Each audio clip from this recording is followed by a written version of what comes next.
क्या आपने गौर किया है कई बारी कि कई कंपनियां ऐसी देखी होंगी जहां पर प्रमोटर की हिस्सेदारी नहीं होती है, यानी कि जीरो हिस्सेदारी के साथ वो कंपनियां चल रही हैं।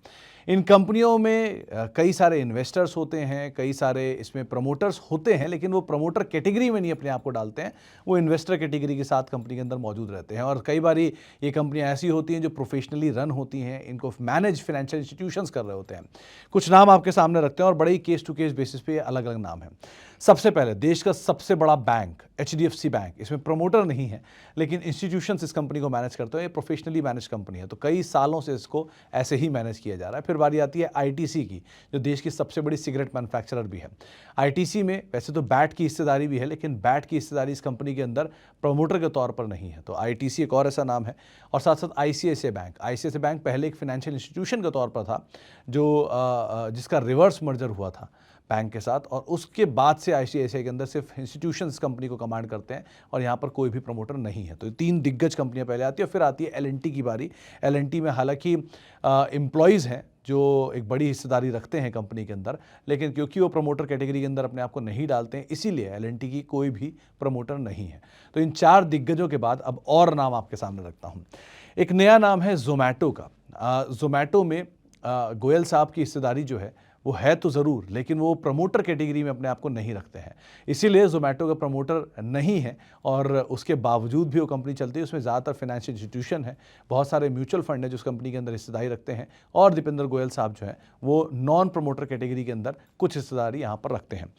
BSE के अंदर कोई भी प्रमोटर नहीं है, लेकिन क्योंकि BSE एक कई सारे ब्रोकर्स का मिला हुआ समूह ने मिलकर बनाया था इस एक्सचेंज को, तो वो इस कंपनी के अंदर कई सारे पार्टिसिपेंट के तौर पर रहते हैं।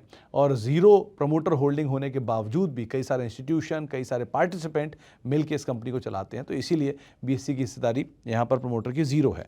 इसके अलावा कुछ और नामों में PB फिनटेक, हाल में ही इस कंपनी का IPO आया, और PB फिनटेक के अंदर भी प्रमोटर की हिस्सेदारी ज़ीरो है, यानी कोई हिस्सेदारी नहीं है। और फिर भी ये कंपनी को कई सारे जो इन्वेस्टर्स हैं, म्यूचुअल फंड्स हैं, वो इस कंपनी के अंदर मैनेज करते हैं। स्विगी, जोमैटो की तर्ज पर ये दूसरी कंपनी है जिसके अंदर प्रमोटर की हिस्सेदारी नहीं है।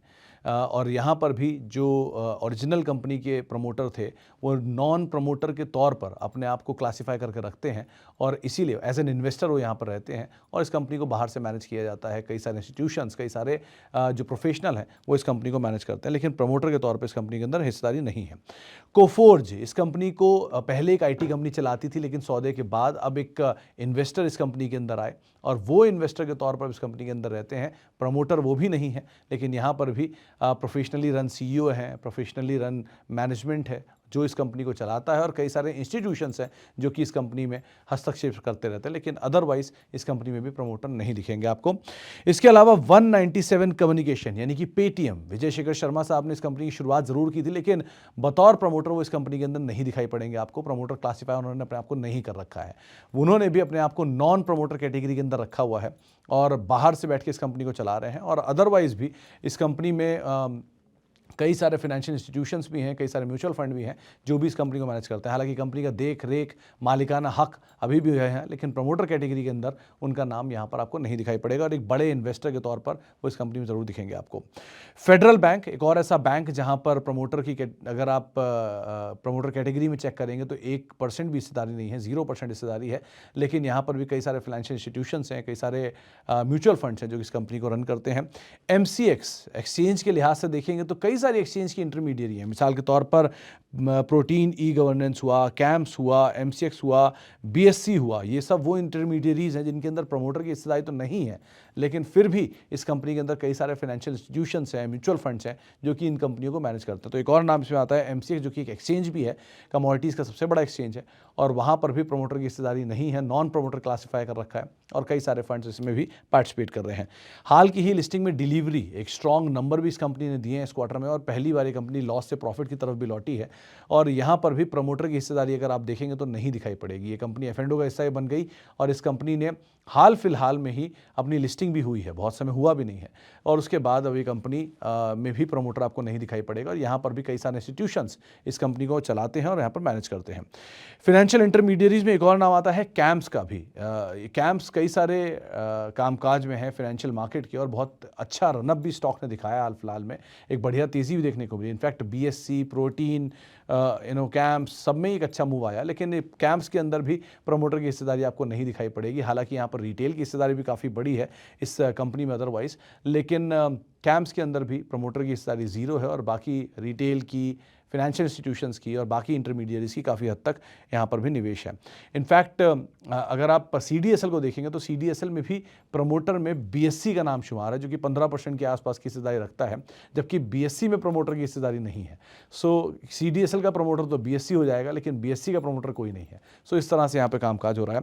और इसके अलावा आखिरी कुछ कंपनियों में ब्रेनबीज, एक और ऐसी कंपनी जिसका हाल में ही IPO आया था, यहाँ पर भी प्रमोटर की हिस्सेदारी ज़ीरो है, लेकिन नॉन प्रमोटर, फंड्स और बाकी सब इंटरमीडिएट मिला के इस कंपनी को चला रहे हैं। लास्टली प्रोटियन ई-गवर्नेंस, इस कंपनी का स्टॉक प्राइस में एक बड़ा करेक्शन देखने को मिला, 20% के आसपास का ड्रॉप आया। ड्रॉप की वजह भी है, ये कंपनी पैन कारोबार जो है, जो गवर्नमेंट ऑफ इंडिया का पैन 2 आ रहा था, उसके लिए बोली लगाई थी और उसकी रेस से बाहर हो गई, और ये कंपनी के लिए एक बड़ा सेटबैक है, क्योंकि कई ब्रोकरेज हाउस तो ये मानते हैं कि ये कंपनी के लिए 50% के आसपास का रेवेन्यू जनरेट करता है। तो हो सकता है आने वाले समय में थोड़ा प्रेशर भी रहे, लेकिन प्रोटियन के अंदर भी प्रमोटर की हिस्सेदारी नील है, प्रमोटर हिस्सेदारी नहीं है, लेकिन रिटेल हिस्सेदारी काफ़ी ज़्यादा है। जैसे कि BSE हुआ, जैसे कि प्रोटियन हुआ, इन दोनों में जो रिटेल की हिस्सेदारी है वो करीब करीब 40% से 45% के आसपास की। इनफैक्ट प्रोटियन में 40% हिस्सा जो है वो सिर्फ रिटेल का है और प्रमोटर की हिस्सेदारी नहीं है। लाइक वाइज BSE में भी करीब करीब 42% के आसपास का हिस्सा जो है वो रिटेल का है और प्रमोटर की हिस्सेदारी नहीं है। तो एक ये बड़ी मात्रा में रिटेल फ्रेंडली स्टॉक्स भी हैं, लेकिन इनमें प्रमोटर की हिस्सेदारी है भी नहीं। तो यहाँ पर कई सारे फाइनेंशियल इंस्टीट्यूशन इन कंपनी को चलाते हैं।